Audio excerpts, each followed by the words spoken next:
ओम नमः शिवाय। आज विद्वेश्वर संहिता के इस अध्याय में बंधन और मोक्ष का विवेचन, शिव पूजा का उपदेश, लिंग आदि में शिव पूजन का विधान, भस्म के स्वरूप का निरूपण और महत्व, शिव एवं गुरु शब्द की व्युत्पत्ति तथा शिव के भस्म धारण का रहस्य जानेंगे। ऋषि बोले, सर्वज्ञों में श्रेष्ठ सूत जी, बंधन और मोक्ष का स्वरूप क्या है, यह हमें बताइए। सूत जी ने कहा, महर्षियों, मैं बंधन और मोक्ष का स्वरूप तथा मोक्ष के उपाय का वर्णन करूंगा। तुम लोग आदर पूर्वक सुनो। जो प्रकृति आदि 8 बंधनों से बंधा हुआ है वह जीव बद्ध कहलाता है, और जो उन 8 बंधनों से छूटा हुआ है उसे मुक्त कहते हैं। प्रकृति आदि को वश में कर लेना मोक्ष कहलाता है। बंधन आगंतुक है और मोक्ष स्वतः सिद्ध है। बद्ध जीव जब बंधन से मुक्त हो जाता है तब उसे मुक्त जीव कहते हैं। प्रकृति, बुद्धि, त्रिगुणात्मक अहंकार और 5 तन्मात्राएं, इन्हें ज्ञानी पुरुष प्रकृत्यादिष्टक मानते हैं। प्रकृति आदि 8 तत्वों के समूह से देह की उत्पत्ति हुई है। देह से कर्म उत्पन्न होता है और फिर कर्म से नूतन देह की उत्पत्ति होती है। इस प्रकार बारंबार जन्म और कर्म होते रहते हैं। शरीर को स्थूल, सूक्ष्म और कारण के भेद से 3 प्रकार का जानना चाहिए। स्थूल शरीर व्यापार कराने वाला, सूक्ष्म शरीर इंद्रिय भोग प्रदान करने वाला तथा कारण शरीर आत्मानंद की अनुभूति कराने वाला कहा गया है। जीव को उसके प्रारब्ध कर्मानुसार सुख दुख प्राप्त होते हैं। वह अपने पुण्य कर्मों के फल स्वरूप सुख और पाप कर्मों के फल स्वरूप दुख का उपभोग करता है। अतः कर्म पाश से बंधा हुआ जीव अपने त्रिविध शरीर से होने वाले शुभाशुभ कर्मों द्वारा सदा चक्र की भांति बारंबार घुमाया जाता है। इस चक्रवत भ्रमण की निवृत्ति के लिए चक्रकर्ता का स्तवन एवं आराधन करना चाहिए। प्रकृति आदि जो 8 पाश बतलाए गए हैं उनका समुदाय ही महाचक्र है, और जो प्रकृति से परे है वे परमात्मा शिव है। भगवान महेश्वर ही प्रकृति आदि महाचक्र के कर्ता हैं, क्योंकि वे प्रकृति से परे हैं। जैसे बकायन नामक वृक्ष का थाला जल को पीता और उगलता है, उसी प्रकार शिव प्रकृति आदि को अपने वश में करके उस पर शासन करते हैं। उन्होंने सबको वश में कर लिया है, इसलिए वे शिव कहे गए हैं। शिव ही सर्वज्ञ, परिपूर्ण तथा निष्प्रह है। सर्वज्ञता, तृप्ति, अनादि बोध, स्वतंत्रता, नित्य अलुप्त शक्ति से संयुक्त होना और अपने भीतर अनंत शक्तियों को धारण करना, महेश्वर के इन 6 प्रकार के मानसिक ऐश्वर्यों को केवल वेद जानता है। अतः भगवान शिव के अनुग्रह से ही प्रकृति आदि 8 तत्व वश में होते हैं। भगवान शिव का कृपा प्रसाद प्राप्त करने के लिए उन्हीं का पूजन करना चाहिए। यदि कहें तो शिव तो परिपूर्ण हैं, निष्प्रह हैं, उनकी पूजा कैसे हो सकती है? तो इसका उत्तर यह है कि भगवान शिव के उद्देश्य से उनकी प्रसन्नता के लिए किया हुआ सत्कर्म उनके कृपा प्रसाद को प्राप्त कराने वाला होता है। शिवलिंग में, शिव की प्रतिमा में तथा शिव भक्त जनों में शिव की भावना करके उनकी प्रसन्नता के लिए पूजा करनी चाहिए। वह पूजन शरीर से, मन से, वाणी से और धन से भी किया जा सकता है। उस पूजा से महेश्वर शिव जो प्रकृति से परे हैं, पूजक पर विशेष कृपा करते हैं और उनका वह कृपा प्रसाद सत्य होता है। शिव की कृपा से कर्म आदि सभी बंधन अपने वश में हो जाते हैं। कर्म से लेकर प्रकृति पर्यंत सब कुछ जब वश में हो जाता है तब वह जीव मुक्त कहलाता है और स्वरात्मा रूप से विराजमान होता है। परमेश्वर शिव की कृपा से जब कर्म जनित शरीर अपने वश में हो जाता है तब भगवान शिव के लोक में निवास का सौभाग्य प्राप्त होता है। इसी को सालोक्य मुक्ति कहते हैं। तब जब तन्मात्राएं वश में हो जाती हैं तब जीव जगदम्बा सहित शिव का सामीप्य प्राप्त कर लेता है। यह सामीप्य मुक्ति है।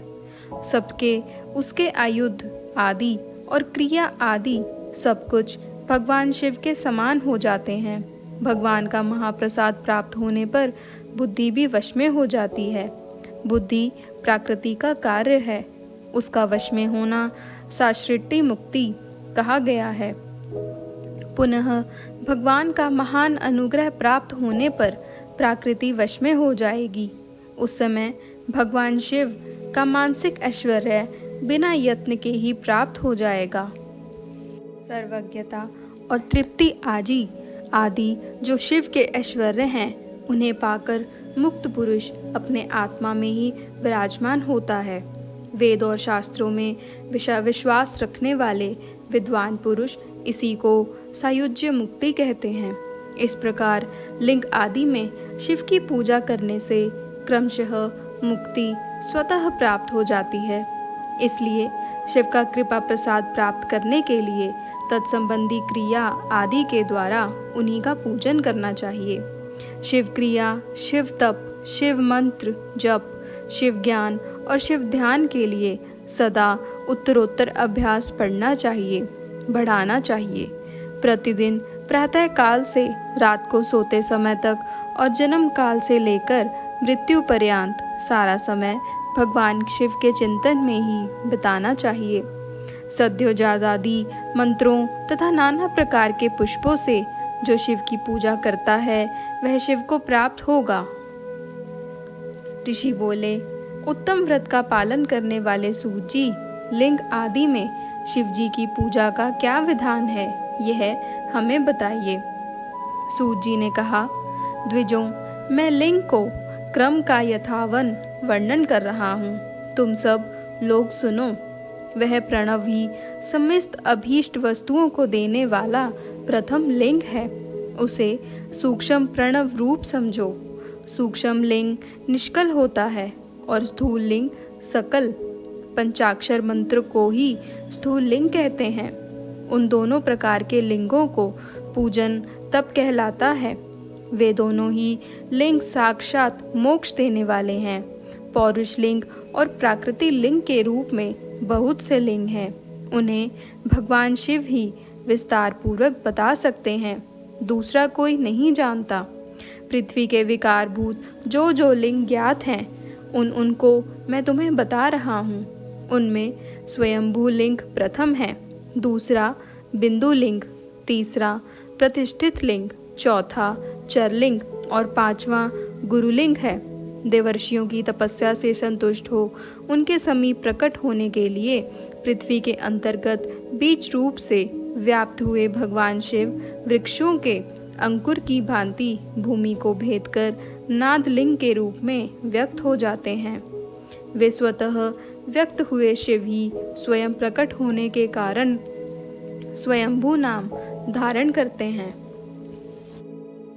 ज्ञानी जन उन्हें स्वयंभू लिंग के रूप में जानते हैं। उस स्वयंभू लिंग की पूजा से उपासक का ज्ञान स्वयं भी बढ़ने लगता है। सोने चांदी आदि के पत्र पर, भूमि पर अथवा वेदी पर अपने हाथ से लिखित जो शुद्ध प्रणव मंत्र रूप लिंग है, उसमें तथा मंत्र लिंग का आलेखन करके उसमें भगवान शिव की प्रतिष्ठा और आवाहन करें। ऐसे बिंदु नानमय लिंग स्थाम्य, स्थावर और जंगम दोनों ही प्रकार का होता है। इसमें शिव का दर्शन भावान्मय है, ऐसा निसंदेह कहा जा सकता है। जिसको जहाँ भगवान शंकर के प्रकट होने का विश्वास हो, उसके लिए वहीं प्रकट होकर वे अभीष्ट फल प्रदान करते हैं। अपने हाथ से लिखे हुए यंत्र में अथवा अकृत्रिम स्थावर आदि में भगवान शिव का आवाहन करके 16 उपचारों से उनकी पूजा करें। ऐसा करने से साधक स्वयं ही ऐश्वर्य को प्राप्त कर लेता है और इस साधन के अभ्यास से उसको ज्ञान भी होता है। देवताओं और ऋषियों ने आत्मसिद्धि के लिए अपने हाथ से वैदिक मंत्रों के उच्चारण पूर्वक शुद्ध मंडल में शुद्ध भावना द्वारा जिस उत्तम शिवलिंग की स्थापना की है, उसे पौरुष लिंग कहते हैं तथा वही प्रतिष्ठित लिंग कहलाता है। उस लिंग की पूजा करने से सदा पौरुष ऐश्वर्य की प्राप्ति होती है। महान ब्राह्मण और महाधनी राजा किसी कारीगर से शिवलिंग का निर्माण कराकर जो मंत्र पूर्वक उसकी स्थापना करते हैं, उनके द्वारा स्थापित हुआ वह लिंग भी प्रतिष्ठित लिंग कहलाता है, किंतु वह प्राकृत लिंग है। इसलिए प्राकृत ऐश्वर्य भोग को ही देने वाला होता है।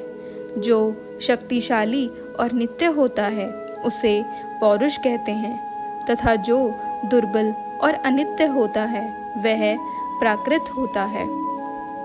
लिंग नाभि, जिह्वा, नासाग्रभाग और शिखा के क्रम से कटी, हृदय और मस्तक तीनों स्थानों में जो लिंग की भावना की गई है उस आध्यात्मिक लिंग को ही चरलिंग कहते हैं।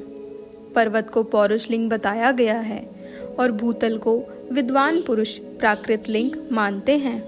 वृक्ष आदि को पौरुष लिंग जानना चाहिए और गुलम आदि को प्राकृत लिंग, साठी नमक धान्य को प्राकृत लिंग समझना चाहिए और शाली एवं गेहूं को पौरुष लिंग, अणिमा आदि आठों सिद्धियों को देने वाला जो ऐश्वर्य है उसे पौरुष ऐश्वर्य जानना चाहिए। सुंदर स्त्री तथा धन आदि विषयों को आस्तिक पुरुष प्राकृत ऐश्वर्य कहते हैं। चरलिंगों में सबसे प्रथम रसलिंग का वर्णन किया जाता है। रसलिंग ब्राह्मणों को उनकी सारी अभीष्ट वस्तुओं को देने वाला है। शुभ कारक बाणलिंग क्षत्रियों को महान राज्य की प्राप्ति कराने वाला है। सुवर्णलिंग वैश्यों को महाधनपति का पद प्रदान कराने वाला है तथा सुंदर शिवलिंग शूद्रों को महाशुद्धि देने वाला है। स्फटिकमय लिंग तथा बाणलिंग सब लोगों को उनकी समस्त कामनाएं प्रदान करते हैं। अपना न हो तो दूसरे का स्फटिक या बाणलिंग भी पूजा के लिए निषिद्ध नहीं है। स्त्रियों विशेषतः सधवाओं के लिए पार्थिव लिंग की पूजा का विधान है। प्रवृत्ति मार्ग में स्थित विधवाओं के लिए स्फटिक लिंग की पूजा बताई गई है, परंतु विरक्त विधवाओं के लिए रसलिंग की पूजा को ही श्रेष्ठ कहा गया है। उत्तम व्रत का पालन करने वाले महर्षियों बचपन में, जवानी में और बुढ़ापे में शुद्ध स्फटिकमय शिवलिंग का पूजन स्त्रियों को समस्त भोग प्रदान कराने वाला है। गृहासक्त स्त्रियों के लिए पीठ पूजा भूतल पर संपूर्ण अभीष्ट को देने वाली है। प्रवृत्ति मार्ग में चलने वाला पुरुष सुपात्र गुरु के सहयोग से ही समस्त पूजा कर्म संपन्न करे। इष्ट देव का अभिषेक करने के पश्चात अघनी के चावल से बने हुए खीर आदि पकवानों द्वारा नैवेद्य अर्पण करे। पूजा के अंत में शिवलिंग को संपुट में पधराकर घर के भीतर पृथक रख दे। जो निवृत्ति मार्गी में पुरुष हैं उनके लिए हाथ पर ही शिवलिंग पूजा का विधान है। उन्हें भिक्षादि से प्राप्त हुए अपने भोजन को ही नैवेद्य रूप में निवेदित करना चाहिए। निवृत्त पुरुषों के लिए सूक्ष्म लिंग ही श्रेष्ठ बताया जाता है। वे विभूति के द्वारा पूजन करें और विभूति को ही नैवेद्य रूप से भी निवेदित भी करें। पूजा करके उस लिंग को सदा अपने मस्तक पर धारण करें। विभूति 3 प्रकार की बताई गई है, लोकाग्नि जनित, वेदाग्नि जनित और शिवाग्नि जनित। लोकाग्नि जनित या लौकिक भस्म को द्रव्यों की शुद्धि के लिए लाकर रखें। मिट्टी, लकड़ी और लोहे की पात्रों की, धान्यों की, तिल आदि द्रव्यों की, वस्त्र आदि की तथा पर्युषित वस्तुओं की भस्म से शुद्धि होती है। कुत्ते आदि से दूषित हुए पात्रों की भी भस्म से ही शुद्धि मानी गई है। वस्तु विशेष की शुद्धि के लिए यथा योग्य सजल अथवा निर्जल भस्म का उपयोग करना चाहिए। वेदाग्नि जनित जो भस्म है उसको उन वैदिक कर्मों के अंत में धारण करना चाहिए। मंत्र और क्रिया से जनित जो होम कर्म है वह अग्नि में भस्म का रूप धारण करता है। उस भस्म को धारण करने से वह कर्म आत्मा में आरोपित हो जाता है। अघोर मूर्तिधारी शिव का जो अपना मंत्र है उसे पढ़कर बेल की लकड़ी को जलाएं उस मंत्र से अभिमंत्रित अग्नि को शिवाग्नि कहा गया है। उसके द्वारा जले हुए काष्ठ का जो भस्म है वह शिवाग्नि जनित है।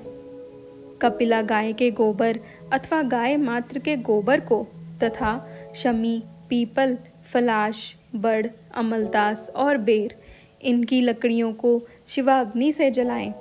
वह शुद्ध भस्म शिवाग्नि जनित माना गया है। अथवा कुश्की में अग्नि शिव मंत्र के उच्चारण पूर्वक काष्ठ को जलाएं। फिर उस भस्म को कपड़े से अच्छी तरह छानकर नए घड़े में भरकर रख दें। उसे समय समय पर अपनी कांति या शोभा की वृद्धि के लिए धारण करें। ऐसा करने वाला पुरुष सम्मानित एवं पूजित होता है। पूर्व काल में भगवान शिव ने भस्म शब्द का ऐसा ही अर्थ प्रकट किया था।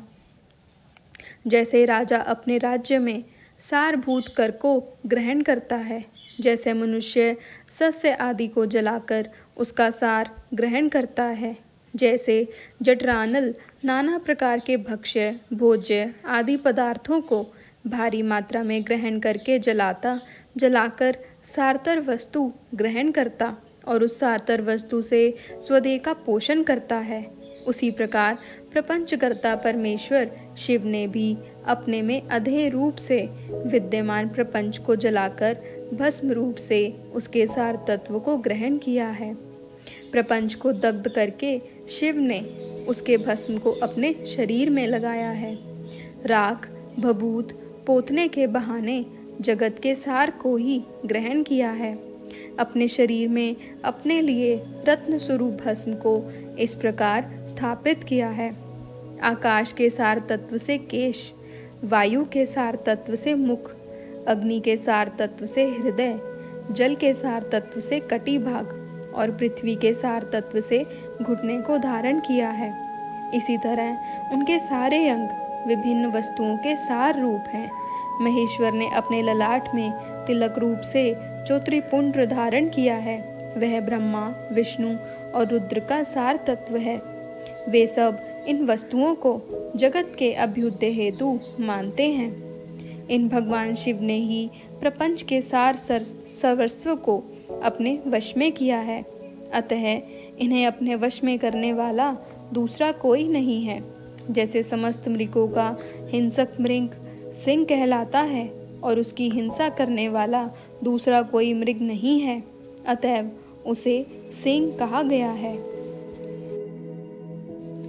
शकार का अर्थ है नित्य सुख एवं आनंद, इकार का अर्थ है पुरुष और वकार का अर्थ है अमृत स्वरूपा शक्ति।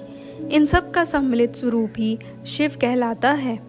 अतः इस रूप में भगवान शिव को अपना आत्मा मानकर उनकी पूजा करनी चाहिए। अतः पहले अपने अंगों में भस्म मलें, फिर ललाट में उत्तम त्रिपुंड्र धारण करें। पूजा काल में सजल भस्म का उपयोग होता है और द्रव्य शुद्धि के लिए निर्जल भस्म का। गुणातीत परम शिव राजस आदि स्वीकार गुणों का अवरोध करते हैं, दूर हटाते हैं। इसलिए वे सबके गुरु रूप का आश्रय लेकर स्थित हैं। गुरु विश्वासी शिष्यों के तीनों गुणों को पहले दूर करके फिर उन्हें शिव तत्व का बोध कराते हैं, इसीलिए गुरु कहलाते हैं। गुरु की पूजा परमात्मा शिव की ही पूजा है। गुरु के उपयोग से बचा हुआ सारा पदार्थ आत्मशुद्धि करने वाला होता है। गुरु की आज्ञा के बिना उपयोग में लाया हुआ सब कुछ वैसा ही है जैसे चोर चोरी करके लाई हुई वस्तु का उपयोग करता है। गुरु से भी विशेष ज्ञानवान पुरुष मिल जाए तो उसे भी यत्नपूर्वक गुरु बना लेना चाहिए। अज्ञान रूपी बंधन से छूटना ही जीव मात्र के लिए साध्य पुरुषार्थ है। अतः जो विशेष ज्ञानवान है वही जीव को उस बंधन से छुड़ा सकता है। जन्म और मरण रूप द्वंद्व को भगवान शिव की माया ने ही अर्पित किया है। जो इन दोनों को शिव की माया को ही अर्पित कर देता है वह फिर शरीर के बंधन में नहीं पड़ता। जब तक शरीर रहता है तब तक जो क्रिया के ही अधीन है वह जीव बद्ध कहलाता है। स्थूल, सूक्ष्म और कारण तीनों शरीरों को वश में कर लेने पर जीव को मोक्ष हो जाता है। ऐसा ज्ञानी पुरुषों का कथन है। माया चक्र के निर्माता भगवान शिव ही परम कारण हैं। वे अपनी माया के दिए हुए द्वंद्व का स्वयं ही परिमार्जन करते हैं। अतः शिव के द्वारा कल्पित हुआ द्वंद्व उन्हीं को समर्पित कर देना चाहिए। जो शिव की पूजा में तत्पर हो वह मौन रहे, सत्य आदि गुणों से संयुक्त हो तथा क्रिया, जप, तप, ज्ञान और ध्यान में से एक एक का अनुष्ठान करता रहे। ऐश्वर्य, दिव्य शरीर की प्राप्ति, ज्ञान का उदय, अज्ञान का निवारण और भगवान शिव के सामीप्य का लाभ, ये क्रमशः क्रिया आदि के फल हैं। निष्काम कर्म करने से अज्ञान का निवारण हो जाने के कारण शिव भक्त पुरुष उसके यथोक्त फल को पाता है। शिव भक्त पुरुष देश, काल, शरीर और धन के अनुसार यथा योग्य क्रिया आदि का अनुष्ठान करे। न्यायोपार्जित उत्तम धन से निर्वाह करते हुए विद्वान पुरुष शिव के स्थान में निवास करे। जीव हिंसा आदि से रहित और अत्यंत क्लेश शून्य जीवन बिताते हुए पंचाक्षर मंत्र के जप से अभिमंत्रित अन्न और जल को सुख स्वरूप माना गया है। अथवा कहते हैं कि दरिद्र पुरुष के लिए भिक्षा से प्राप्त हुआ अन्न ज्ञान देने वाला होता है। शिव भक्त को भिक्षान्न प्राप्त हो तो वह शिव भक्ति को बढ़ाता है। शिव योगी पुरुष भिक्षा अन्न को शुभ शंभु सत्र कहते हैं। जिस किसी भी उपाय से जहाँ कहीं भी भूतल पर शुद्ध अन्न का भोजन करते हुए सदा मौन भाव से रहे और अपने साधन का रहस्य किसी पर प्रकट ना करे, भक्तों के समक्ष ही शिव के महात्म्य को प्रकाशित करे। शिव मंत्र के रहस्य को भगवान शिव ही जानते हैं, दूसरा